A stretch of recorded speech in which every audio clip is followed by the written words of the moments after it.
যখন বাবার বাড়িতে গেছিলাম আমার প্রেগনেন্সিতে, তো তখন আমি কিছু ব্যাগ নিয়ে গেছিলাম। তো 1 মাস হয়ে গেছে আমি শ্বশুরবাড়িতে এসেছি। ব্যাগগুলো এখনও গোছানো হয়নি। তো আমি এখন ওই ব্যাগগুলো গোছাবো। তো পেছনে আমার ওই যে পেছনে দেখতে পাচ্ছ ওই ব্যাগগুলো রয়েছে। এই ব্যাগগুলো এখন আমি গোছাবো। তো দেখো, বেশ অনেক কিছুই নিয়ে গিয়েছিলাম, যেহেতু আমি অনেকগুলো দিন ওই বাড়িতে ছিলাম, আমার বাবার বাড়িতে ছিলাম।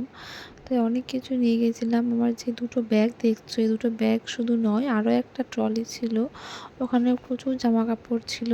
যেহেতু আমি 9টা মাস পুরো আমার বাবার বাড়িতে ছিলাম, তো আমি অনেক কিছু নিতে হয়েছে। আমার পুরো 1-1.5 ঘন্টারও বেশি লেগেছে এই জামাগুলো, এই ব্যাগগুলো গোছাতে। ভিডিওতে যত তাড়াতাড়ি দেখানো হয়, সত্যি যদি এত তাড়াতাড়ি হয়ে যেত কাজগুলো, তো কতই না ভালো হতো।